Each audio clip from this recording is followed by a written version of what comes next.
For this Basecamp weekend adventure, we head to Llangollen in North Wales to discover the stupendous architecture from the Industrial Revolution, which is still enjoyed by many a visitor today.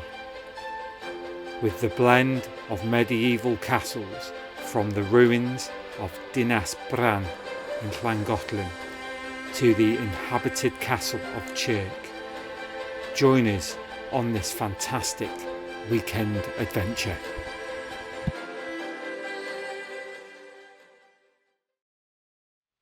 For this trip, we're staying at the Foxtail Holiday Park just outside Llangollen, and we pitch up 30 minutes from our home and just 400 yards over the Welsh border into England.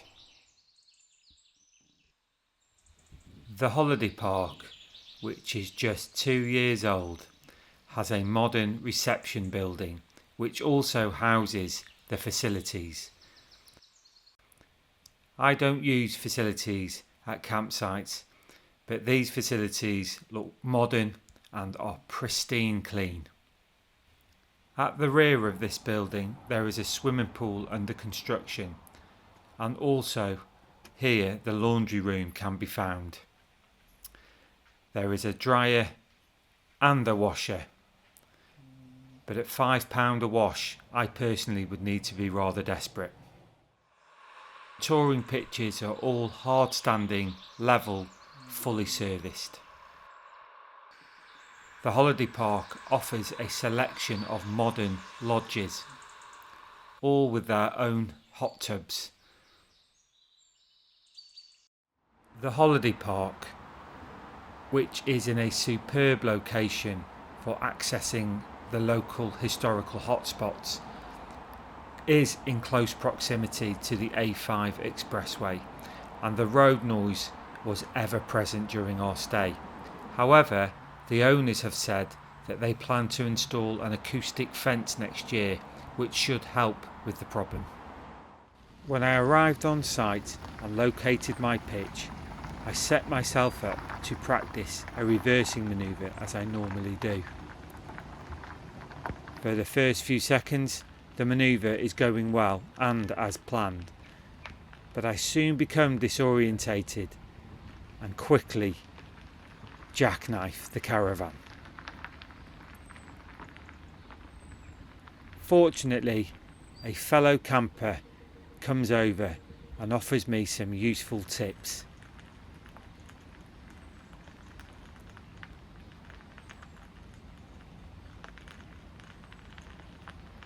The Caravan is soon being reversed squarely on the pitch, and had I not practiced the manoeuvre, I wouldn't have gained that expert knowledge. Finally, I used the motor mover to finish off. It was very windy upon my arrival, which made putting up the awning quite a challenge.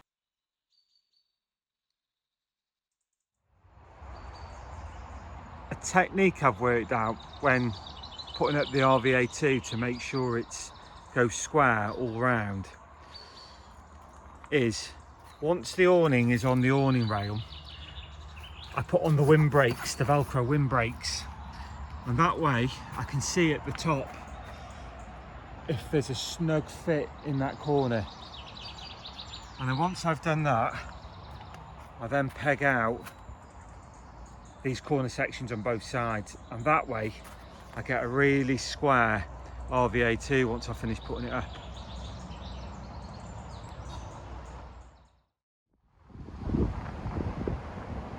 So here we are on our pitch at the Foxtail Touring Park near Llangollen, just outside Chirk. I've got the usual setup, nothing new to report. Fully serviced pitch as always. I'm only booking fully serviced pitches now, unless circumstances mean that I need to be somewhere that doesn't do them. It just takes the pain out of caravanning. Just one new item purchased for this trip, and that was an extension to my hose pipe. The last 4 or 5 pitches I've been on, the tap's been 20 metres away, so I needed a 10 metre extension, so I bought that. I'm using hosey lock connectors all round because they just don't fail. And also we've got a good gravel pitch here. It's that kind of gravel that really grabs the pegs, so on this windy weekend I don't need to worry about the awning blowing away. Of course I got the dog, who cannot wait to go for a walk, on which we are going to do in a moment. And as we come into the base camp, nothing new to report, and that's our view out the front window.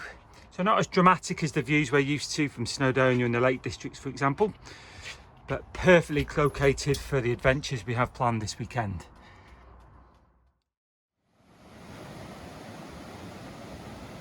The dog and I head to the Welsh town of Llangollen. However, this is not our destination. We are hiking to the ruins of Castell Dinas Bran, occupying a spectacular site on a rugged, foreboding pinnacle high above the town of Llangollen. This castle now lays in ruins. The age of the castle is debatable. However, the ruins that we see today are said to date back to an occupation in the 13th century. Hiking back down into Llangollen and feeling fatigued, we head into the local tavern for a refreshment.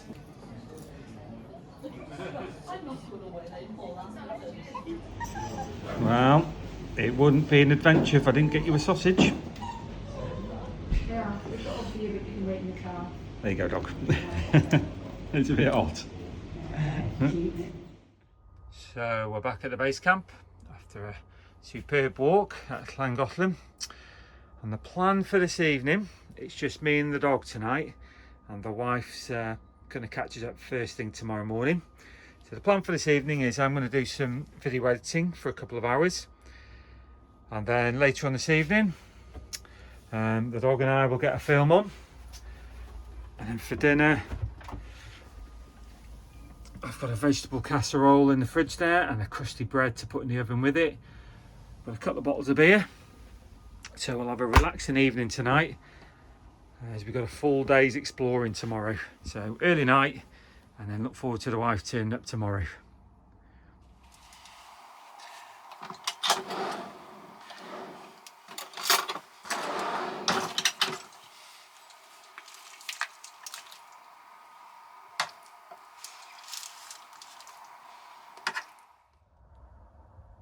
So it's bedtime. Just been cleaning my teeth. I find the dog has got literally 2 paws on her expensive sleeping bag. 2 paws. That's a Mickey take.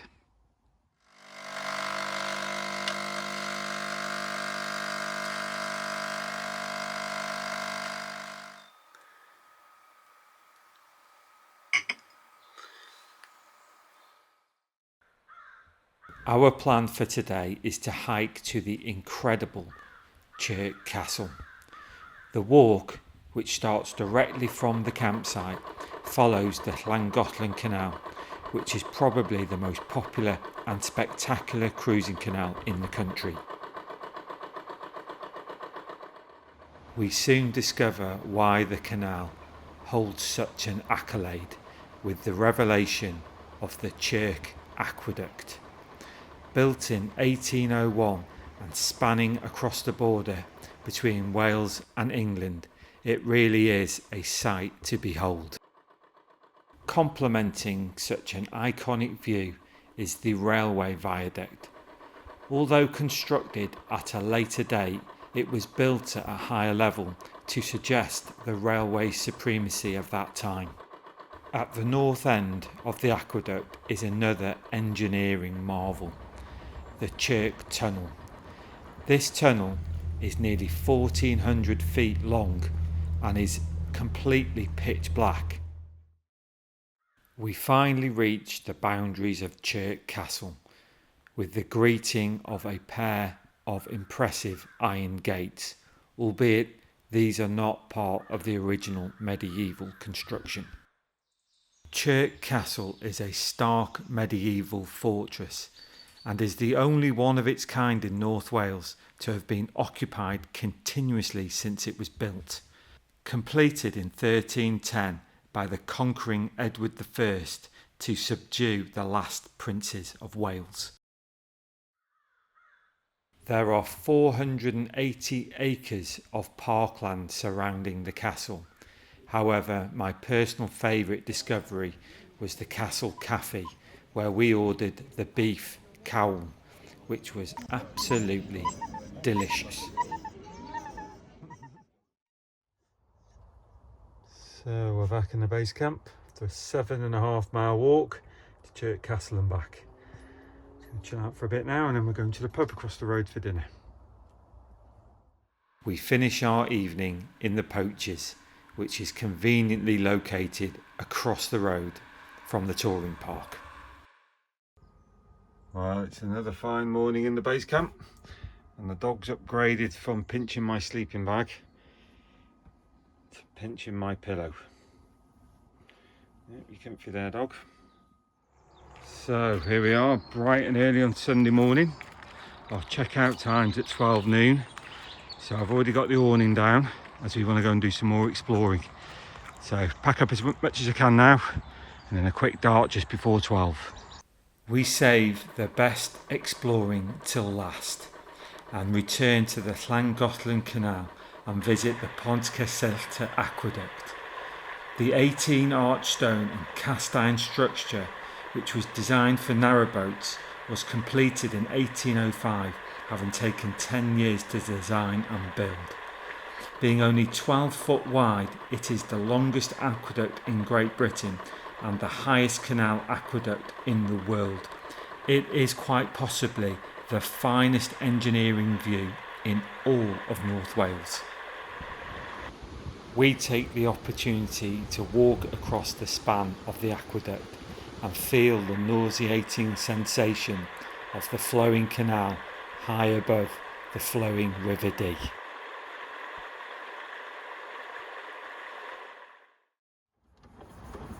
After ending our weekend adventure on such a high, we return to the base camp to hitch to the car and make our preparations to head home.